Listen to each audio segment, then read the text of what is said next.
बीमा क्षेत्र में सुधार के लिए बीमा नियामक इरडा ने एक बड़ा कदम उठाया है। कंपनियां अब बिना नियामक की पूर्व मंजूरी के स्वास्थ्य और जनरल बीमा उत्पाद पेश कर सकेगी। इसे यूज एंड फाइल कहा जा रहा है। इससे बाजार में ज्यादा प्रोडक्ट उतारने का मौका कंपनियों को मिलेगा। अभी अप्रूवल के चक्कर में प्रोडक्ट्स के लॉन्च में देरी हो जाती थी, लेकिन अब ऐसा नहीं होगा। इससे हम देखेंगे कि बीमा का दायरा भी बढ़ेगा। वैसे भी सरकारी थिंक टैंक नीति आयोग ने पहले भी बताया है कि भारत में 42 करोड़ आबादी के पास कोई स्वास्थ्य बीमा प्लान है ही नहीं। ये आंकड़ा देश की कुल आबादी का करीब 30% है। तो इन सब तक बीमा को पहुंचाना है और इसमें रेगुलेटर कह रहा है कि आप यूज एंड फाइल नीति अपनाते हुए प्रोडक्ट को लॉन्च कर लीजिए, लेकिन बाद में इरडा इसका समीक्षा भी करेगा।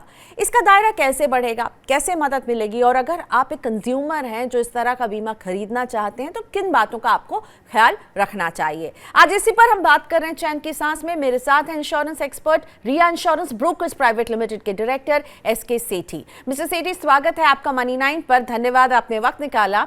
यूज एंड फाइल पॉलिसी की बात जब भी हो रही है तो सारी बीमा कंपनियां इसकी जमकर तारीफ कर रही हैं।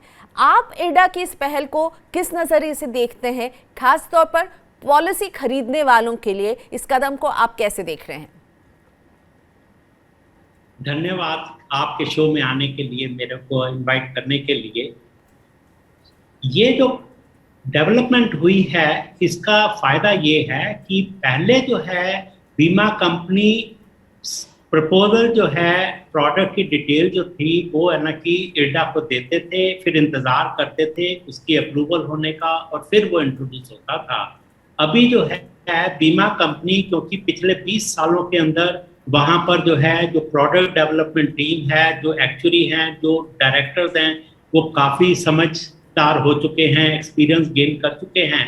तो इसलिए इरडा जो है ये जिम्मेवारी उनको दे रहा है कि आप सोच समझ के प्रोडक्ट को इंट्रोड्यूस कर दीजिए और फिर हमारे को जो है अप्लाई भी कर दीजिए। अगर उसके अंदर बहुत कोई कमी पेशी नज़र आएगी तो उसका हम आपको बता देंगे।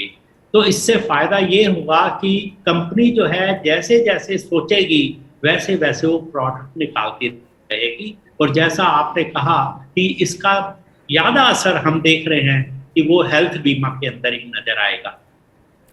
तो यानी एक तरह से बीमा कंपनियों पर बीमा नियामक कह रहा है कि हम आप पर पूरा ट्रस्ट रखते हैं, इनकी जिम्मेदारी बढ़ जाएगी। तो ऐसे में पहले मंजूरी बाद में प्रोडक्ट लॉन्च, ये ग्राहकों के हित में बेहतर रहेगा क्या? आपको क्या लगता है? जिम्मेवारी तो बढ़ी जाएगी, क्योंकि प्रोडक्ट को जैसे ही वो इंट्रोड्यूस कर देंगे, मार्केट के अंदर फैला देंगे, और मान लीजिए कि 2 महीने के बाद इरडा उसके अंदर कोई चीज को हटवा देता है तो जरा सा उससे मार्केट के अंदर जो है कंफ्यूजन जरूर हो जाता है। लेकिन जो है अभी जो है मेरी सोच ये कहती है कि बीमा कंपनियों की टीम जो है, जो मैनेजर्स हैं, जो सीनियर टीम है, मैनेजमेंट टीम है, वो सारे इतने समझदार हो चुके हैं कि वो कोई ऐसी मेजर गलती नहीं करेंगे। छोटी मोटी चीज में एडजस्टमेंट्स जरूर हो सकती है। लेकिन सेठी सर, मैं एक कंज्यूमर के पॉइंट ऑफ व्यू से पूछना चाहूँगी। आपने भी कहा कि हो सकता है कुछ चीज़ें बदल जाएं पॉलिसी के लॉन्च होने के बाद। अगर ऐसा होता है तो एक पॉलिसी होल्डर जो है, आपको नहीं लगता कि जब कंपनियां ऐसा प्रोडक्ट लॉन्च करेंगी जो कि अभी आगे एक प्रीव्यू होगा, उसका रिव्यू हो सकता है, तो उसके बारे में ग्राहकों को पहचान करने के लिए कुछ वो बताएं, उसमें एक क्लैरिटी और पारदर्शिता से वो रिफ्लेक्ट हो कि देखिए ये प्रोडक्ट जो है हम ला रहे हैं और अभी IRDA जो है इसको प्रीव्यू कर सकता है। आपको लगता है ऐसी पहचान होनी चाहिए इन प्रोडक्ट्स की कि अभी जो है ये अंडर अप्रूव्ड होने वाला है, अप्रूव हुआ नहीं है पूरी तरह से, ताकि एक इन्फॉर्म डिसीजन कोई ले सके? मैं इसकी जरूरत नहीं समझता हूँ, क्योंकि इस जितना हम प्रोडक्ट की डिटेल्स को जो है, चाहे वो ब्रोशर हो, चाहे वो फ्लायर हो, चाहे वो वेबसाइट हो, उसमें ज़्यादा से ज़्यादा डाटा डालने की कोशिश करते हैं, उसमें उतना ही कंफ्यूजन ज़्यादा होता है। और इसके अंदर जो है, क्योंकि प्रोडक्ट जो है ना 1 महीना 2 महीने के अंदर अप्रूव हो ही जाना है, तो इस तरीके की कोई निशानदेही जो है ना अभी है और ना मैं सोचता हूँ कि आगे भी आने वाली है। लेकिन ये अगर सब अगर कोई ग्राहक यूज एंड फाइल नीति के तहत बीमा प्रोडक्ट खरीदता है और रिव्यू के दौरान इरडा उसे खारिज कर दे या बदलाव ला दे, तो इसका क्या असर पड़ेगा? इसको कैसे हैंडल करे कोई बीमा ग्राहक? पॉलिसी बीमा पॉलिसी जो होती है वो लॉ ऑफ कॉन्ट्रैक्ट के अंडर जो है, ये कॉन्ट्रैक्ट है बीमा कंपनी में और क्लाइंट के बीच में। तो जो पॉलिसी इशू हुई है उसकी जो है जब तक टर्म है तब तक जो है बीमा कंपनी उसको ऑनर करेगी, उसके अंदर कोई बदलाव नहीं आएगा।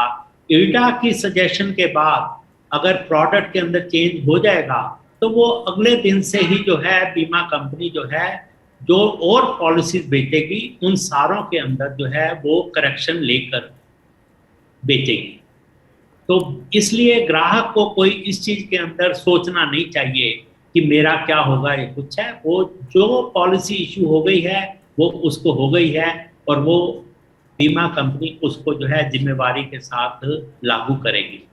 यानी आप कह रहे हैं कि फिर अगर कुछ मॉडिफिकेशन होगा तो नए प्रोडक्ट में होगा, जो बेचा जा गया है जिस कॉन्ट्रैक्ट को पहले माना गया है वो जारी रहेगा, वो जारी रहेगा, उसमें कोई बदलाव नहीं होगा। उसका जब रिन्यूअल आएगा तो हो सकता है कि उस टाइम पर जो है उसके अंदर कोई चेंज हो। तो इसलिए जो है ग्राहक को सचेत होना चाहिए कि जब रिन्यूअल आता है तो क्या पॉलिसी वही है, वही टर्म्स हैं जो कि पहली बारी थी, क्या इसके अंदर बदलाव है। तो ग्राहक को तो सचेत रहना है, लेकिन जरा कंपनियों को भी ट्रांसपेरेंसी से ये ग्राहकों को कम्युनिकेट करना होगा कि देखिए करना चाहिए। तो यूज एंड फाइल वाली पॉलिसी खरीदने में आपको कोई आपत्ति नहीं लग रही है? ऐसी पॉलिसी जो लॉन्च हो गई है और बाद में उसका रिव्यू हो सकता है, इसमें कोई आपको नहीं लग रहा है कि इसमें कोई लोग खरीदेंगे ऐसा? तो इसमें कोई दिक्कत वाली बात नहीं है। नहीं, बिल्कुल खरीदेंगे और खुशी खुशी खरीदेंगे, क्योंकि हेल्थ इंश्योरेंस एक ऐसा है कि पिछले इतने सालों से, समझ लीजिए 35 सालों से ये प्रोडक्ट बिक रहा है। तो अब जो है ना कि कंपनियां जो है उतने कॉन्फिडेंस के साथ आ रही हैं कि वो ऐसी ऐसी चीजें कवर करने की सोच रही हैं जो कि जो कस्टमर जो है वो इंतजार करते आए हैं। जैसे कि भारत के अंदर डेंटल ट्रीटमेंट के ऊपर जो है बड़ी डिमांड आती है। तो अब जो है कंपनी जो है जो ठीक समझ पाएगी, जो अपना टाई अप कर पाएगी with some of the branded dental clinics ना, उसके अंदर जो है दांतों की जो ट्रीटमेंट है ना कि वो कवर करी जाएगी। क्योंकि अभी तक जो पॉलिसी है उसके अंदर डेंटल ट्रीटमेंट वही कवर्ड है जो कि एक्सीडेंट की वजह से जरूरी हो जाती है। राइट। तो आप कह रहे हैं इनोवेशन का मौका मिलेगा, नए तरह के प्रोडक्ट्स हम देखेंगे। पर एक सवाल मैं आपसे और पूछना चाहूंगी, आपको नहीं लग रहा है इस पूरे में, मुझे कहीं ना कहीं लग रहा है कि बीमा नियामक कंपनियों को जो है एक तरह से फ्री हैंड दे रहा है कि आप प्रोडक्ट लाइए। बीमा नियामक का रोल होता है कि वो देखे किस तरह का प्रोडक्ट आ रहा है। यहाँ पर बीमा नियामक कह रहा है हम बाद में देखेंगे। ये जो रवैया है नियामक का, आप इसे कैसे देखते हैं? मुझे लगता है क्यों ऐसा कर रहा है, क्योंकि मुझे अभी तक लगता है कि अगर IRDA अप्रूव्ड है तो मेरा कॉन्फिडेंस ज्यादा रहता है उस प्रोडक्ट पर। मैं इसमें जो है कोई इतना फर्क नहीं देखता हूं, क्योंकि ये ना उसके अंदर है कि पहले एप्लीकेशन गई है, 2 महीने में अप्रूवल हुई है और तब बेच रहे हैं। इसके अंदर जो है ना कि बेचना शुरू कर दिया है और 2 महीने में अप्रूवल आ गई है। इसमें कोई इतना फर्क पड़ नहीं रहा। हमें इस चीज के ऊपर ज्यादा सोचना नहीं चाहिए। हमें ये सोचना चाहिए कि इल्डा जो है और इल्डा के जो अभी चेयरमैन साहब हैं जो कि ना कि बड़े फॉरवर्ड लुकिंग हैं और वो बड़े बदलाव ला रहे हैं ना कि वो एक अच्छी चीज कर रहे हैं कि वो कह रहे हैं कि इंडस्ट्री को कि आप काम करो, ग्रो करो, कस्टमर्स को फायदा पहुंचाओ, पेनिट्रेशन को बढ़ाओ। अब मैं एग्जांपल लेता हूं डेंटल का। आजकल आप ये देखेंगे कि जो लोग 50, 55, 60 साल से ऊपर हैं जिनको डेंटल इम्प्लांट्स कराने पड़ रहे हैं, तो डेंटल इम्प्लांट की कीमत 25,000 से लेके 60,000 तक चार्ज हो रही है। लोग चाहते हैं कि उनकी इंश्योरेंस पॉलिसी जो है इसको कवर करे, लेकिन आप ये समझेंगे कि बीमा कंपनी जो है जब इस चीज को इंट्रोड्यूस करेगी तो वो सोच समझ कर करेगी। अगर कोई पॉलिसी होगी तो उसमें वो ये तो कहेंगे नहीं कि जी आप पॉलिसी लीजिए और आप उसी साल में जो है डेंटल इम्प्लांट अलाउड है। हो सकता है वो कहें कि आप 4 साल तक जो है डेंटल इम्प्लांट नहीं लीजिए।